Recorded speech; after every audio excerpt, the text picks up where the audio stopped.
ಹೌದು, ಭಾಗ್ಯಲಕ್ಷ್ಮಿ ಸೀರಿಯಲ್ ನಲ್ಲಿ ನಟಿಸ್ತಿದ್ದಂತ ಸುಷ್ಮಾ ಅವರು ನಿಜವಾಗ್ಲೂ ಕಣ್ಣೀರ್ ಹಾಕಿದ್ದಾರೆ, ಭಾವುಕರಾಗಿದ್ದಾರೆ. ಯಾಕೆಂದ್ರೆ ಭಾಗ್ಯಲಕ್ಷ್ಮಿ ಧಾರಾವಾಹಿ ಅಂತ್ಯ ಆಗುತ್ತಿದೆ. ಕೊನೆಯ ದಿವಸದ ಶೂಟಿಂಗ್ ಅನ್ನ ನೋಡ್ತಾ ಇರಬಹುದು.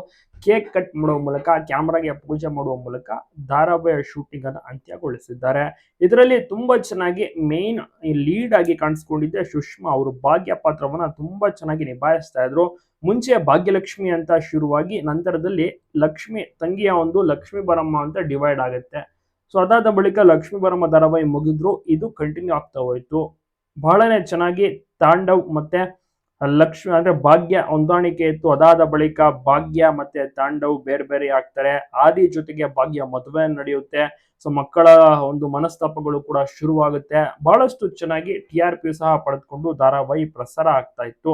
ಆದ್ರೆ ಇದೀಗ ಧಾರಾವಾಹಿ ಎಂಡ್ ಆಗ್ತಿದೆ. ಸುಮಾರು ಒಂದು 4 ರಿಂದ 5 ವರ್ಷಗಳ ಕಾಲ ಈ ಒಂದು ಧಾರಾವಾಹಿ ಪ್ರಸಾರ ಆಗ್ತಿತ್ತು. ಚೆನ್ನಾಗಿ ಎಲ್ಲರೂ ಕೂಡ ನೋಡಿ ಇಷ್ಟ ಪಡ್ತಾ ಇದ್ರು. ಇದೀಗ ಇದೇ ಒಂದು ಜಾಗಕ್ಕೆ ಹೊಸ ಧಾರಾವಾಹಿ ಬರುವಂತ ಸಾಧ್ಯತೆಯೂ ಸಹ ಇದೆ. ಎಲ್ಲರೂ ಕೂಡ ನೋಡಿ ಎಂಜಾಯ್ ಮಾಡಬಹುದು. ಬಹುಶಃ ಈ ಒಂದು ಜಾಗಕ್ಕೆ ಅಗ್ನಿಸಾಕ್ಷಿ ಧಾರಾವಾಹಿ ಬರ್ಬೋದು. ಇನ್ನೇನು ಹೊಸದಾಗಿ ಈಗ ಅನೌನ್ಸ್ ಮಾಡಿದ್ದಾರಲ್ಲ, ಇದರಲ್ಲಿ ಸುಷ್ಮಾ ಅವರ ಒಂದು ಮಕ್ಕಳಾಗಿ ತುಂಬಾ ಚೆನ್ನಾಗಿ ಗುಂಡು ಮತ್ತೆ ಇನ್ನೊಬ್ರು ಬಾಲನಟಿ ಕೂಡ ನಡೆಸಿದ್ರು.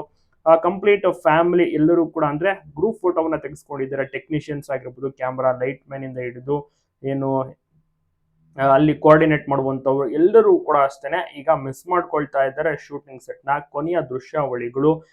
ತುಂಬಾನೇ ಭಾವುಕರು ಸಹ ಆಗ್ತಾರೆ. ಹಿರಿಯ ನಟ ಮುಖ್ಯಮಂತ್ರಿ ಚಂದ್ರು ಅವರು ಸಹ ಈ ಧಾರಾವಾಹಿಯಲ್ಲಿ ಸಖತ್ತಾಗಿ ನಡೆಸಿದ್ರು. ಆಮೇಲೆ ಚಿಕ್ಕಿ ಪಾತ್ರ ಆಗಿರ್ಬೋದು ಎಲ್ಲವೂ ಕೂಡ ಬಹಳನೇ ಚೆನ್ನಾಗಿ ಮೂಡಿ ಬಂದಿತ್ತು. ಜನರು ಕೂಡ ನೋಡಿ ಬಹಳನೇ ಖುಷಿ ಪಡ್ತಾ ಇದ್ರು. ಇನ್ನು ಮುಂದೆ ಭಾಗ್ಯಲಕ್ಷ್ಮಿ ಧಾರಾವಾಹಿ ಬರೋದಿಲ್ಲ, ಸುಷ್ಮಾ ಅವರನ್ನ ನೋಡಕ್ಕೆ ಸಾಧ್ಯ ಇಲ್ಲ. ಬಟ್ ಈಗ ಸುಷ್ಮಾ ಅವರು ಹೊಸ ಒಂದು ರಿಯಾಲಿಟಿ ಶೋಗೆ ಆಂಕರ್ ಆಗಿ ಎಂಟ್ರಿ ಕೊಡ್ತಾ ಇದ್ದಾರೆ. ಅದುವೇ ಕ್ವಾಟ್ಲೆ ಕಿಚನ್. ಹರೀಶ್ ಅವರ ನಟನೆಯು ಕೂಡ ಬಹಳ ಚೆನ್ನಾಗಿತ್ತು. ಆದಿ ಪಾತ್ರವನ್ನ ತುಂಬಾ ಚೆನ್ನಾಗಿ ನಿಭಾಯಿಸಿದ್ರು. ಇನ್ನಿತರೆ ಬೇರೆ ಬೇರೆ ಕಲಾವಿದರು ಕೂಡ ಅಷ್ಟೇನೆ ಎಲ್ಲರೂ ಕೂಡ ಫೇಮಸ್ ಆಗ್ಬಿಟ್ಟಿದ್ದಾರೆ ಈ ಒಂದು ಧಾರಾವಾಹಿಯ ಮೂಲಕ. ಇನ್ನ ಸುದರ್ಶನ್ ಅವರು ತಾಂಡವ ಪಾತ್ರವನ್ನ ಸಖತ್ತಾಗಿ ನಿಭಾಯಿಸಿದ್ರು. ಎಲ್ಲ ಪಾತ್ರಧಾರಿಗಳು ಸಿಕ್ಕಾಬಟ್ಟೆ ಹೆಸರು ಮಾಡಿ ಸಖತ್ತಾಗಿ ನಟಿಸಿ ಜನರ ಒಂದು ಪ್ರೀತಿ ವಿಶ್ವಾಸವನ್ನ ಗಳಿಸಿದ್ರು. ಅದ್ಭುತವಾಗಿ ಸೀರಿಯಲ್ಸ್ ಅಂತ್ಯನ ಮಾಡಿದ್ರು. ಒಟ್ಟಾರೆ ಈ ಧಾರಾವಾಹಿಯ ಒಂದು ಮೆಚ್ಚುಗೆ ಎಲ್ಲರಿಗೂ ಕೂಡ ಗಮನ ಸೆಳೆದಿದೆ.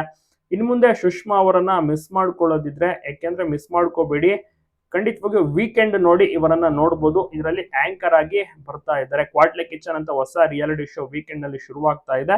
ಸೊ ಅಲ್ಲಿ ಇವರು ಆಂಕರ್ ಆಗಿ ಇನ್ನು ಮುಂದೆ ಕಾಣಿಸ್ಕೋತಾರೆ. ಕೊನೆಯದಾಗಿ ಅಭಿಮಾನಿಗಳ ಜೊತೆ ಮಾತನಾಡಿ ಎಲ್ಲರಿಗೂ ಕೂಡ ತಿಳಿಸ್ತಾರೆ, ನಮ್ಮ ಧಾರಾವಾಹಿ ಮುಕ್ತಾಯ ಆಗ್ತಾ ಇದೆ, ತುಂಬಾನೇ ಮಿಸ್ ಮಾಡ್ಕೊಳ್ತಾ ಇದೀವಿ ನಿಮ್ಮನ್ನ, ಈ ಒಂದು ಟೈಮಿಂಗ್ಸ್ಗೆ ಧಾರಾವಾಹಿ ಇನ್ನು ಮುಂದೆ ಬರೋದಿಲ್ಲ ಅಂತ ಭಾವುಕರಾಗ್ತಾರೆ ಸುಷ್ಮಾ ಅವರು. ನಂತರ ಜನರು ಕೂಡ ಅಷ್ಟೇನೆ ಆಲ್ ದಿ ಬೆಸ್ಟ್ ನಿಮ್ಮ ಹೊಸ ಪ್ರಾಜೆಕ್ಟ್ಗೆ ಅಂತ ಕೂಡ ವಿಶಸ್ ಗಳನ್ನ ತಿಳಿಸಿದ್ದಾರೆ. ನೀವು ಕೂಡ ಮಿಸ್ ಮಾಡ್ಕೊಳ್ತಾ ಇದ್ದೀರಾ, ನೀವು ಕೂಡ ನೋಡ್ತಾ ಇದ್ದೀರಾ ಭಾಗ್ಯಲಕ್ಷ್ಮಿ ಧಾರಾವಾಹಿಯನ್ನ ತಪ್ಪದೆ ಕಮೆಂಟ್ ಮಾಡಿ. ಹಾಗೆ ಎಲ್ಲಾ ಕಡೆ ವಿಡಿಯೋನ ಶೇರ್ ಮಾಡೋದನ್ನ ಮರಿಬೇಡಿ. ಅತ್ಯುತ್ತಮವಾದಂತಹ ಪ್ರಾಜೆಕ್ಟ್, ಆರಂಭದಿಂದಲೂ ಕೂಡ ಸೇಮ್ TRP ಅನ್ನ ಕಾಪಾಡ್ಕೊಂಡು ಬಂದಿತ್ತು. ಜನರಿಗೆ ತೀರಾ ಹತ್ತಿರ ಆಗಿತ್ತು ಈ ಒಂದು ಭಾಗ್ಯಲಕ್ಷ್ಮಿ ಧಾರಾವಾಹಿ. ಎಲ್ಲೇ ಹೋದ್ರು ಕೂಡ ಸುಷ್ಮಾ ಅವರನ್ನ ಭಾಗ್ಯ ಅಂತಾನೆ ಜನರು ಗುರುತಿಡಿಯುತ್ತಿದ್ರು. ಈ ಧಾರಾವಾಹಿಯ ಮೂಲಕ ಸಿಕ್ಕಾಪಟ್ಟೆ ಸೆನ್ಸೇಷನ್ ಸಹ ಆಗಿತ್ತು. ಮತ್ತೆ ಹಿರಿಯ ಕಲಾವಿದರು ಕೂಡ ಈ ಧಾರಾವಾಹಿಯಲ್ಲಿ ನಟಿಸಿದ್ರು.